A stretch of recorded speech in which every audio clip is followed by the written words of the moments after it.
All right, y'all. Last segment of the podcast. Fishing for fantasy. One of my favorite things. Rob, let's get started, buddy. Starting off with quarterback. We said it last week. We're going to say it again this week. Sam Darnold. He was owned 9% last week, up to 18.9% this week. You can still grab him in 4 out of 5 leagues. We kind of called this one. He is leading the league in rushing touchdowns for a quarterback. This is important. When quarterbacks throw touchdowns, most leagues have that set to 4 points. When a quarterback gets a rushing touchdown, that is 6 points. Rushing touchdowns bring big value, and the Panthers have shown that in the red zone, they will let him run it in. He led a heroic comeback after a really bad third quarter that we talked about earlier, and if the defense was able to get a stop there, he might have gotten more points. He might have had a chance to tie it and maybe even overtime points. Yum. This will likely be your last chance to grab him. It might be too late. He should be, at the very least, your bench quarterback. He has shown that he can put up some crazy points. He has incredibly talented wide receivers. That's something that you want to see from a quarterback. Next up, we have good old McCorkle Jones, a.k.a. Mac Jones. His real name is McCorkle, by the way, for those of you who didn't know. Interesting name. I didn't know that, actually. Yeah. I mean, he was born in Jacksonville. A lot of weird stuff happens in Florida. Like the Jaguars. So, exactly. Yep. This is more of like a 1 week thing, kind of like a 1 week sleeper, but it's literally just based on the fact that he looked good against Tampa Bay and they're playing against Houston. And I'm still pretty sure that we're not expecting Tyrod Taylor back. Mm-hmm. So I'd say if you need a streamer, if your quarterback's hurt, or if you need a little help at quarterback, boom, that's your guy. For running backs, starting off with Kenneth Gainwell, 11.1% owned. This is the Philadelphia backup running back. You'll remember we had mentioned this guy a little bit earlier in the year. He outperformed Sanders against the Chiefs and racked up 21 points. Now, he only had 3 rushes, and it is important to remember that Kansas City's defense is nothing to brag or tell home about, but he had a touchdown and he had 8 targets in the passing game. Now, in PPR leagues, this is what I want to see. I want to see targets in these PPR leagues because that's how we get value, especially from the running back position. It is difficult for running backs to get points if they are not getting touchdowns or catches. Catches, always a good sign. His touchdown, added bonus. Eagles probably not going to be blowing teams out, probably going to be coming from behind in most of these games. Pass-catching running backs are the players that are going to take advantage of that. So, Kenneth Gainwell. My guy, Kenny G, out of Memphis. One of my favorite guys from last year as a rookie. Next up, Damian Williams. So, as you guys have been hearing, we've been talking about, David Montgomery and his knee injury. Super unfortunate. I rostered him in like 3 leagues that I'm competing in. So, very sad about that, obviously. Also, I'm a big David Montgomery fan. But whenever there's a silver lining to an injury, it's usually that the next person up, whether or not they're good. In Chicago's situation, it's a good backup. Damian Williams. I would pick up Damian Williams because Montgomery's probably going to be out at least 4 weeks, 4 to 5, maybe even 6, depending on how slow it heals. And Williams, you might remember as best for being on that Super Bowl winning Kansas City squad. Kid was like a 5-star high school recruit, went to college, transferred, had a really uneventful college career, was an undrafted free agent for the Dolphins, started to make a name for himself in his 3rd season, went to Kansas City, killed it in Kansas City, opted out last year. And it's part of the reason I think why the only reason he's not starting is because he didn't play last year. Because if he would have gone to the Ravens or someone else, I think he would be starting right now. I think Damian Williams is a really solid pickup for the next 3 to 4 weeks, kind of similar to our next guy, if you want to talk about him, Rob.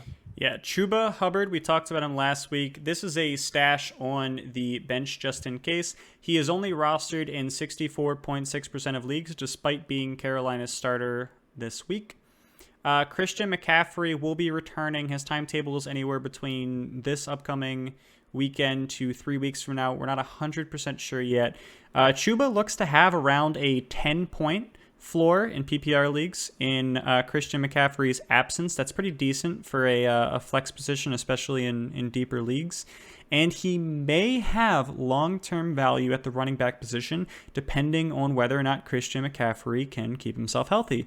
He has shown in the past year and a half to be fairly injury prone, which is likely related to the raw amount of volume that he gets. So Chuba Hubbard, probably worth a stash. And I think it's been a week or two since we've done an actual bait, Mm-hmm. but we're going to give you guys one this week. So somebody to avoid in fantasy is going to be Jeremy McNichols. Plays for the Titans. He's their third down back. While oh man, I can't remember the other guy's name, and I'm so upset about it because he was one of my favorite sleepers 2 years ago. He was a third rounder a couple years ago. Last year, played for App State. He was on IR. He's the actual third down back. McNichols is a fill-in for the third down back who's coming back next week. So McNichols caught a lot of passes this past week. He's not going to be worth a bench stash. The Tennessee Derrick Henrys are called the Tennessee Derrick Henrys for a reason. They're not the Tennessee Jeremy McNichols or even the Tennessee Titans. It's not a team. It's just the Derrick Henrys. So don't waste your time on somebody like Jeremy McNichols because he only had the opportunity due to all the injuries surrounding him with A.J. Brown, Julio Jones. Up next, wide receivers. And yet again, how many times am I going to put this man on our fantasy sleeper pick before you finally pick him up? Confession, I still haven't picked him up either. He is my current waiver one, and I feel like such a dumb human being for not having picked him up after recommending everyone else did. I had a strong team, so I just didn't do it. Hunter Renfrow again. We keep calling this guy's name. He has had double-digit performances in every single game. He got a touchdown on Monday. That's last night when we're filming this. He's still only owned in 16.9% of leagues. How do you have a guy with 4 out of 4 games, double digits? He had like a 16 and an 18 as well. This dude has a high floor. He has a decent ceiling, and no one likes this kid. Also, he's Galaxy Brain. This is Mr. Galaxy Brain right here, Big Brain. He's also apparently the Raiders' best defender. Like, get this guy, 16.9%. It's probably too late, but if it's not, if you're that waiver pick 14, that waiver pick 12, you're the last person in your league, and so you're going to get to pick first or second, snag him. I've got 2 for you guys. I'm going to start you off with Rashad Bateman. Rob, you're familiar with him, I'm sure. Ravens first round pick at wide receiver. Dude was a baller at Minnesota. When people were looking at Tyler Johnson, the current wide receiver for the Bucs, and talking about how good he was, they started to notice this kid who was playing across from him. That was Rashad Bateman. Bateman sat out most of last year and then re-opted in, and last year was kind of a wash for a lot of collegiate players. So I can't really focus on that. But 2 years ago, he was one of the most, if not the most dominant receiver at the point of attack for any team in all of college football. I mean, the kid's a monster. He's coming off of core muscle surgery, so I get it. There's always going to be risk for re-injury, especially if it was like a hernia or a potential like a groin tear or something. But man, if this is the dude that can be what everybody thought Marquise Brown would be, like at least when it comes to unlocking Lamar Jackson, you want him on your team. If you're in a deeper league and nobody has him, because he's only rostered in 19% of leagues, shockingly more than Hunter Renfrow, which kind of is crazy to me. But if he's available in your league on waivers, snatch him, get him, put him at the end of your bench, give yourself an opportunity for a stud going into the end of the year, because I expect a stretch of some pretty enormous games. Second guy that I'm going to recommend here, Darnell Mooney. Of all the rookies in 2020, he was the one who was constantly the most disrespected outside of Henry Ruggs. I mean, I'm not going to say that I really understand why. I get it. He was a 5th-round pick, but the guy, especially at the end of the year, showed he's for real. This past week, he had a 20-point performance with the Bears. Get him picked up. Under 50% of rosters currently have him on there, and dude can just ball. I think he's going to be what helps Justin Fields takes the next step as a quarterback, because while Allen Robinson is still demanding double coverages, Allen Robinson is not showing out the way that he usually would. He's finally proving to not be quarterback proof. I don't know if that's his age catching up with him, if he's got the AJ Green effect going on where he's just truly so miserable being where he is, or whatever the situation is. Darnell Mooney is your guy. That's who you want to pick up. I would pick up Darnell Mooney. What I would do if I have IR available in my league, I pick up Bateman, put him on IR, and I put in a waiver request for Mooney and drop whatever hopeful backup running back that you're holding on to, and then pick up that running back after you put Bateman on IR. For tight ends are always an absolutely just brutal position to try to find people on waiver wires because there are usually more teams in a fantasy league than there are good tight ends, unfortunately, or at least consistent fantasy tight ends. So we are coming back to you with Dawson Knox. Keep calling him out. So last 3 games, he has 4 touchdowns, and that has been pay dirt at least once in each of those past 3 games.